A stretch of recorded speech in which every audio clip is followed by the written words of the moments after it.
Are you confused by the rules of the Irish language or Gaelic?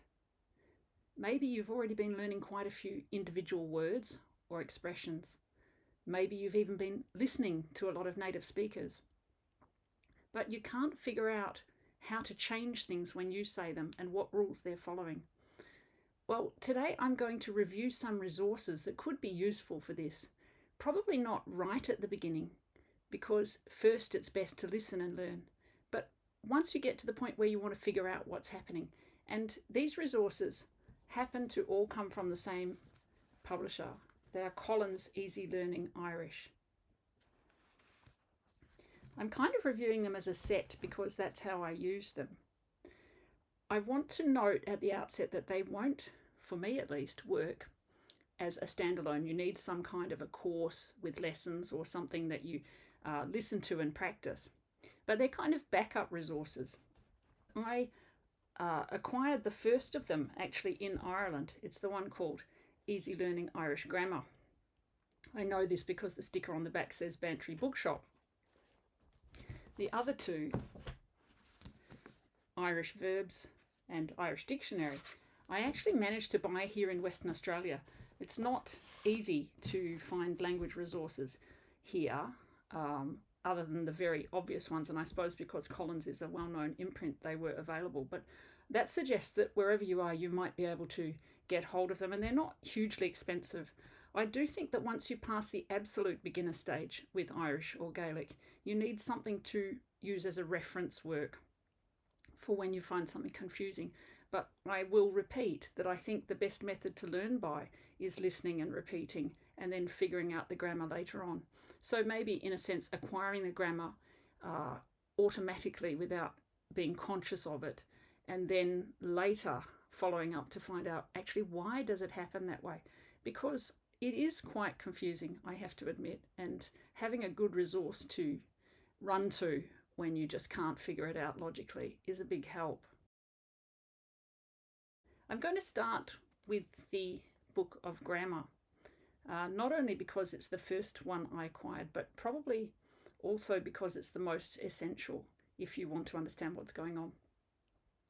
The good thing about this little book is, if you don't have any grammar background at all, it's got some quite straightforward explanations in the beginning of the book so that you don't get confused by the terms. So a kind of glossary of grammatical terms where we look at what is a pronoun or a possessive adjective or a superlative, that kind of thing. For those of you who've already learned or studied other languages, those terms may be familiar. If they're not, that's a great place to start, or at least to refer back to while you're reading. It then goes through them in very clearly laid out sections. So if we go to adjectives, you see what I mean? It's not heavy amount of text per page. It's quite digestible with good examples for each point, and the points are made very briefly, so you don't get tangled. It runs through everything, and I particularly found it interesting, the section on the copula, which is different from what we do in English. So if you're looking for a good explanation of that, this book certainly has that. It does, like many in the Collins series, have the odd typo. And I'm hoping, because you see with this one I'm using an earlier edition because I got it earlier. It's the first edition from 2011, the one that came from Bantry Bookshop. So I wonder if some of the typos are from their system correcting the words to English. We've got often said, S-A-I-D, instead of sheared, they. Maybe that's been corrected in a later edition, to be fair.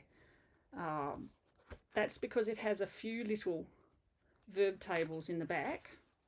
Just an introduction to the idea of verb tables, which are kind of like the scales, if you're playing the piano or another instrument, the scales of learning Irish, or the finger exercises, verbs. And so that brings me to the next book, which is the Collins Easy Learning Irish Verbs, which is essentially an entire book of verb tables.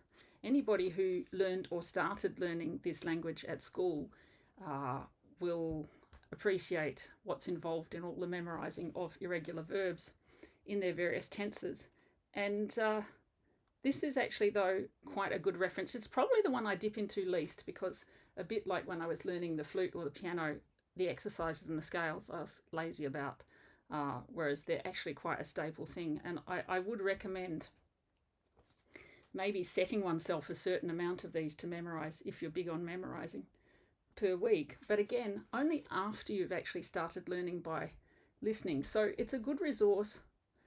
If you like, it expands on one section of the grammar book, the bit at the back that has the typos, and this one has far fewer of them. But now I come to the third one, the Collins Easy Learning Irish Dictionary. This is the one I probably use most regularly, not only to check on a word, but these three books live by my bedside on the top of the stack. So even if sometimes they're the last thing I get to in the day and I'm just about to go to sleep, I'll take something off the top. It's a bit of a lucky dip, whether it's the dictionary or the grammar book or the verb table, but just pick it up and dip in and see something. And this dictionary is actually great to use not only as a reference, but as a read, and to come across incredible instances of words you would never have guessed at. It also, in the middle, has a useful section called Irish in Action that gives you some examples under categories such as map of Ireland, relationships and feelings, at home, in town, my plans for the future, jobs and hobbies. It really does look to me as if it's been set up for school learning, but it's quite nicely done, and quite an absorbing read if you enjoy reading dictionaries, which I'm sure many language learners do. For me, it takes the place, at least at present, that something in Collins's other language series is quite useful to have, and I don't have for Irish. I don't think they do one for Irish yet, which is vocab books for memorizing words under categories. Now again, by themselves, it's kind of like an app or something that gives you vocab to memorize. They won't teach you a language by themselves. You're still better off sticking with that initial audiolingual, I think, with Irish language. That's my belief, because it's just so different from English that learning from a book alone is much harder, at least for me.